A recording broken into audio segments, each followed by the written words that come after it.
Oh yeah, music playing is in. Here we go. As well as the tick-tock of the clock in the background. Oh right, we forgot to remove the clock from the wall. Hello everybody, welcome to another edition of the Coco and Daltz podcast. The always professionally produced podcast. Right, I should look at the director-producer because he was pointing at me and I was talking about the clock. And then the next thing you know, we're live. We're live to the nation. I'm not Coco, by the way. And I'm not Daltz. And this week, what are we doing, Coco? Quarantina-palooza. Quarantina-palooza? Yeah. Are we still doing that? Well, yeah. If you're listening to us in real time, we're on like day 584 of the self-quarantine. There was a lot of bitterness in that. Here I was thinking this would be a great time for us to spend time together and get to know each other a little bit better. In the biblical sense? Or Yes, actually. And instead, we're watching Icelandic miniseries about murder. So tell us what we watched exactly, Coco. We watched The Valhalla Murders, a Netflix original. As I mentioned, it's originally in Icelandic, taking place on the island of Iceland. Wow. We are snobs, so Where do Iceland thrillers usually take place? Well, I don't know. I mean, maybe it's some kind of like joint production with the Dutch or something. Oh, I don't yeah, know. okay. Yeah. Could be. So, Sorry to interrupt. The Valhalla Murders, an 8-part series about murder in Iceland. It's focusing on the murders of people connected to a boys' home from the 80s, which, you know, nothing good ever happens when boys' homes from back in the day come into play. And that's the case here as well. That's the case here as well. So it focuses on the lady detective and another detective who is Icelandic but is actually working in Oslo because apparently Iceland outsources a lot of its policing to Norway. Who knew? Who knew? Yeah. Forensics anyways. Forensics, yeah. So they recall a guy from Oslo to help with the case, and they solve the case, but with 2 episodes left, it turns out there's more to the case than they thought they had solved. Or else they wouldn't have done a TV series on it, probably. Well, I mean, they still would have gotten 6 episodes anyways if they would have stopped after the original solving of the case. So True. Yeah, so that's the basic gist of it. Daltz, what did you think? Do you have anything to add? I have many things to add to this one because this was a very good series, I thought. Did you think so? I did think so. Originally, so the first episode we started watching it, and it was subtitled because it's in the native Icelandic language. But it was also dubbed in English, and that just threw me off completely because it was like one of those bad foreign films from the 70s where the lips are moving and they're not saying what they're saying. It's like, and then one of those scenes where the characters talk a lot, but yet their lips are not moving, or the opposite where their lips are moving a lot, and then the subtitle is just, well, I'm going to the store. And then their lips are still moving. So what Daltz is saying is, if you watch this, we recommend watching it in the native Icelandic with English subtitles, or French, or German, or Swedish, or whatever your native floats your language boat. happens to be. I mean, that was just my take on it. Right. So I learned a lot of things about Iceland while watching this series. One is that there's only like 380,000 people who live in Iceland, right? Which is an interesting fact in itself. The other interesting fact that I found while sort of incredulous at the level of crime in this show was I was thinking, how much crime is there really in Iceland? Because I thought it was a pretty peaceful country. It's cold, so cold countries tend to be fairly peaceful. And so I looked up, and there's like an average 0.0 or 0.8 of a murder every year.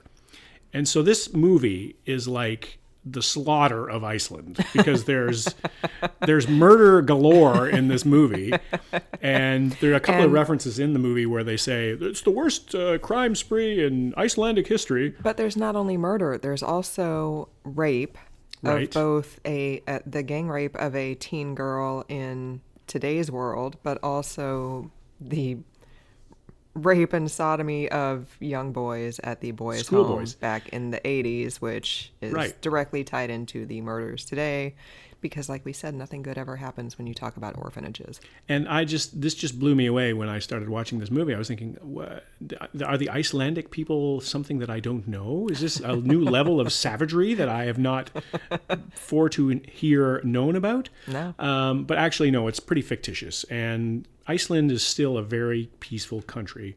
Guns are not a thing there, really. There's a big scene where the cop pulls out she has to go into a safe thing to get a gun out, and he has to put a combo and everything like that. And she doesn't even have the combination. She has to call into like 911 right. to get the combination to the safe in the car so she can get the gun out. Yeah, and so there was a lot of good stuff there. And as listener will know, I'm not very good at pronouncing names, so I will not even try with some of these Icelandic names. So the woman cop and the male cop came back from Oslo. He's originally from Iceland. He's got roots in Iceland. Came back to help out, as Coco said, on the forensics. The female cop has got a situation going on at home with her son and her ex-husband, and there's a second plot line there that sort of comes together a little bit. But both of these people are a mess.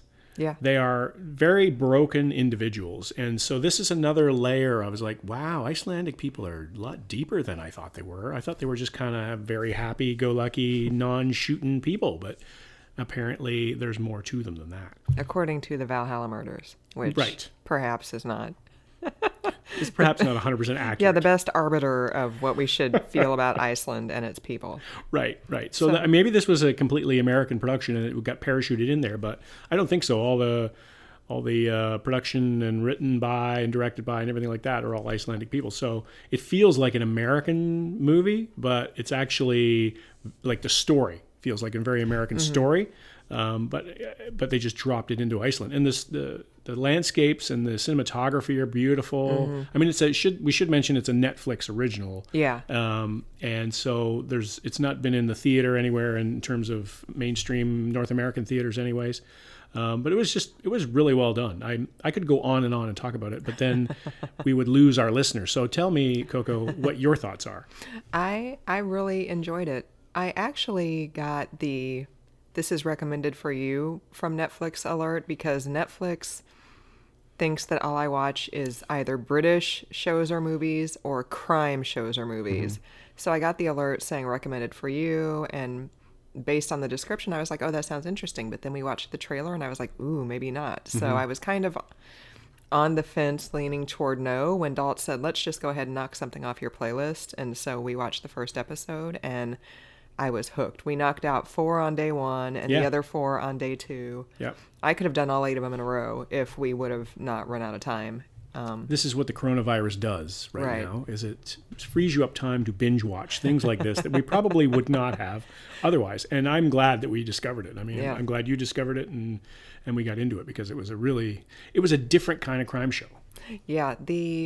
As Dalt said, the scenery was just beautiful. I said to him at one point, they were driving from Reykjavik to some small village where the boys' home was located, and there were just all these beautiful mountains in the background and the sea, and I was like, imagine just driving past that every day, like it's no big deal, like you just see that every day.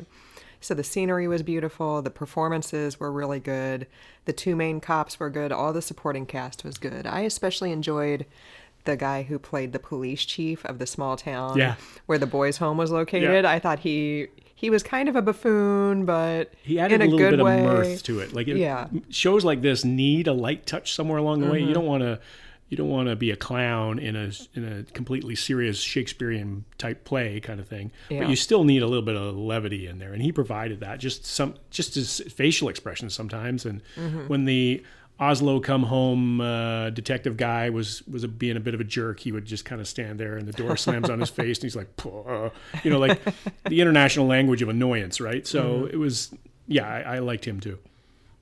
Yeah, it was really, all the performances were good. I will say the one thing that maybe I didn't love so much was I mentioned the gang rape of a teen girl in current time. The lady cop's son was involved in that, and it turns out he didn't actually participate. Spoiler. In the gang rape. He, quote unquote, just taped it when it happened, and everybody was so relieved, and they were like, how could you think that he would be involved in this? And I'm like that's pretty but involved. He was involved in it. It didn't appear as though he tried to stop them from doing that. Like, he held up his iPhone or whatever and taped them doing it. Like, just because he didn't actually do it doesn't mean that he was complicit. I mean. Yeah, and even if the tape hadn't appeared and it hadn't turned out that he was quote unquote only taping the other people doing it, like a large percentage of women get raped. Something like a third of women get raped, and so there's a lot of guys out there doing raping. So it just kind of rubbed me a little bit the wrong way. Like, yeah, how they downplayed that. Yeah, how they were kind of downplaying it. But I mean, I understand that there were the parallels with she's investigating this sex crime, and her son is perhaps involved in a sex crime, and so I understand the parallels that were being drawn there. But still, yeah, Well, and that to me, in the larger form of the movie, was contributing to the downfall of her character, because she was getting distracted, and there was a couple of times when she came in late to briefings, and there was another time when she was at a crime scene and she missed something, and it was all because she was dealing with is her son guilty, is her son not guilty, and maybe destroying evidence that she thought was there, and that sort of thing. And then the fact that the Oslo come home guy was was he homosexual, and he was tortured by something that happened in his past in addition to that, and then his dad dies when he's there, and there was a lot of complexity going on with those two characters. That was one thing that maybe I wasn't too clear on. So it turns out the Reykjavik police commissioner was involved in the boys' home. Like, basically he was providing boys as like sex toys to the guy who's one of the like the attorney general, I guess, of Iceland. And the cop who came home from Oslo was one of the foster kids of the Reykjavik police commissioner back in the 80s and 90s. And I wasn't really because they specifically said like he was the last one. So I'm like, did the police commissioner suddenly grow a conscience and decide he's out, or did he repress memories because he's very messed up and he had a bad home life and he was taken away from his family? And the last couple episodes where sort of like the child pornography ring was exposed was kind of not the last couple were jumbled a little bit. Yeah. It was almost like they were given a 10-show contract, and then all of a sudden they said, okay, we got to do it in 8. Right. And it seemed like the last couple were jammed together a little. Maybe it was because of the suspense, because it was a gradual buildup for those previous episodes. And maybe because the suspenseful things were starting to end in the last couple of episodes. Maybe that's why it felt like it was jammed in there. But it did seem a little bit complicated at the end and hard to tie all the loose ends together. My take on the Oslo guy was that we weren't supposed to know. Yeah. My take was that the haunting looks in his eyes and him constantly being grouchy and moody, and the rage that he had in that one scene where he beats that one guy up after bottling it all up inside him for most of the episodes.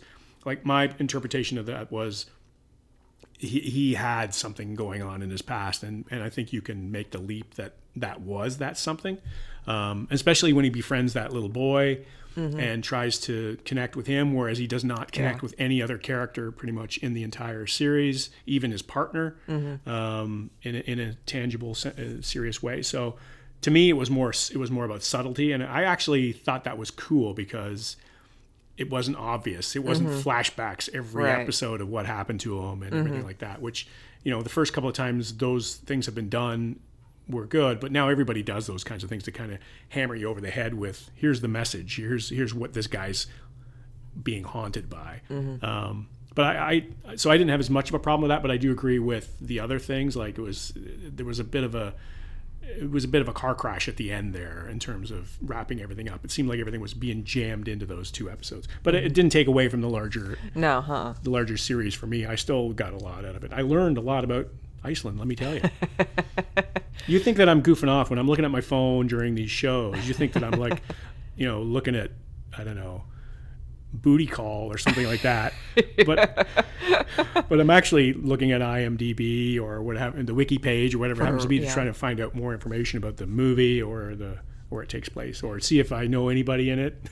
One other thing I did enjoy about it was everybody looked like real people. Right. Like the main cop lady She had a bad dye job. She had a couple inches of root hanging out of the top of her head. Her Only hair, you would notice that. Her hair was fried. Like, she just threw it up in a ponytail. Like, at one point, she had to take off her shirt because she got puked on. Right. And she didn't have... By a suspect, yep. A model thin body. Right. Like, she looked like a real person. And that's one thing I liked about it, was not everybody...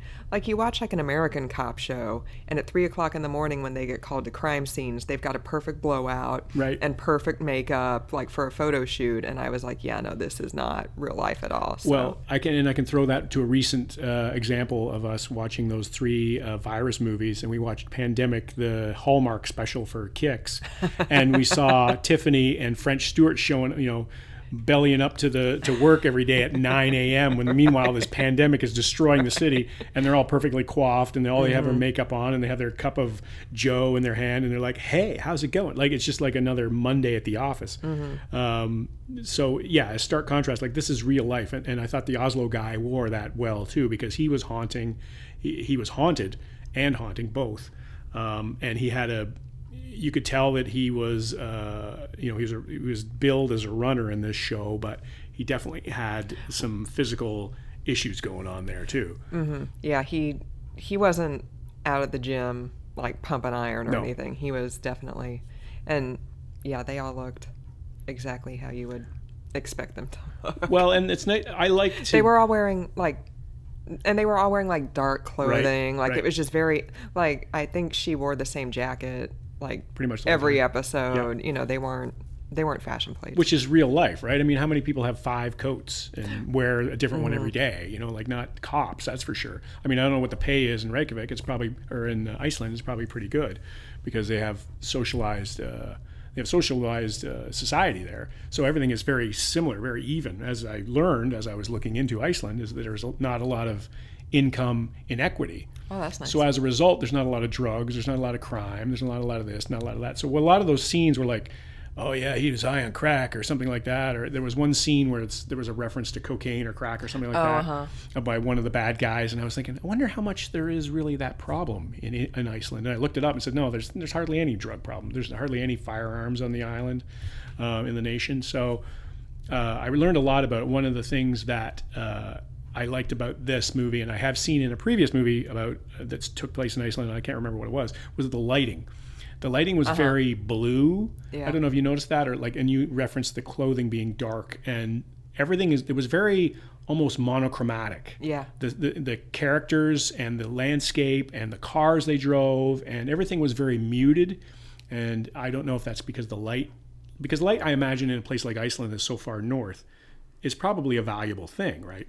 And so they've played with the light a lot in this movie, and the cinematography, and like I said, a lot of the scenes look like they're bluish, got a bluish tinge to them. And I thought that was really effective in this story, because everything takes on kind of a little bit of a, I don't want to say melancholy blue, but it takes like a different kind of feel to it when you've got that filter on the camera all the time. So I really recommend this. I mean, I don't often like sitting through 8 episodes of anything, really, but this was a good one. And they're all around 45 minutes long. Right. They're very bingeable, very doable, and there's not a lot of padding here. There's not a lot of superfluous material where you're thinking, oh, why is that character in there? Right. Or like, oh, at the beginning of episode 3, we're going to have a 10-minute monologue by somebody recapping what we saw in the first 2 episodes. Right.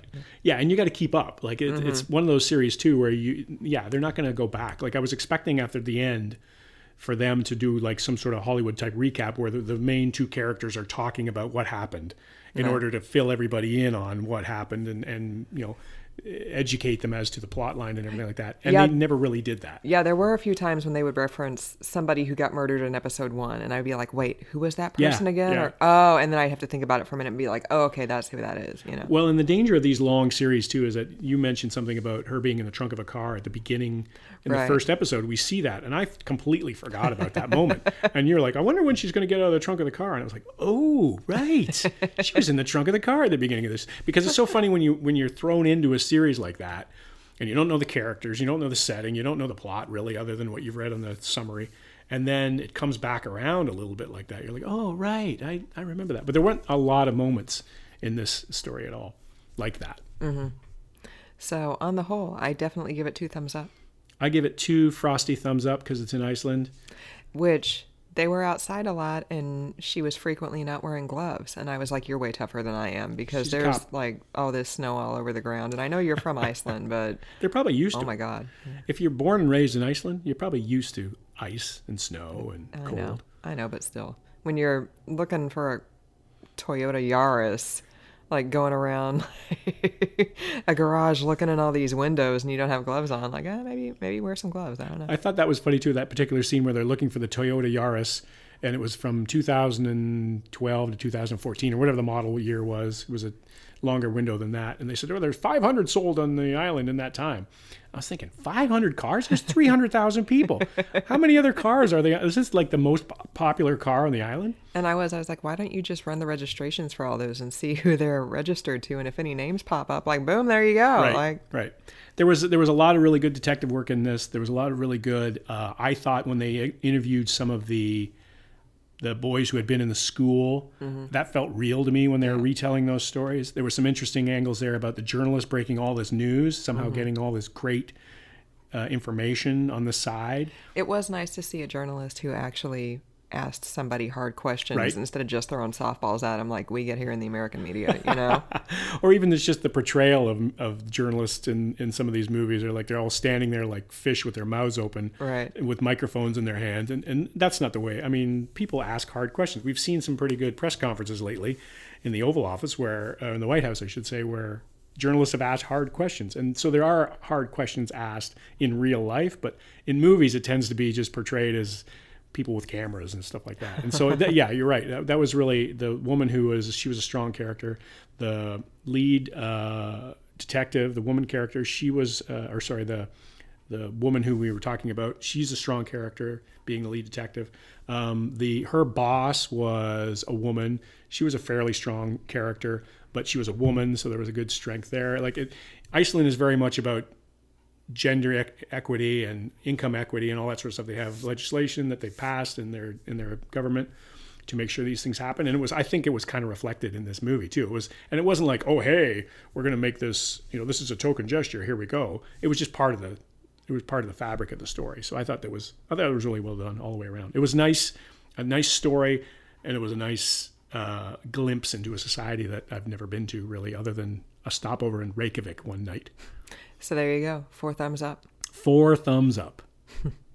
So for another week of the Quarantine-a-Palooza, I'm not Dobbs. And I'm still not Coco.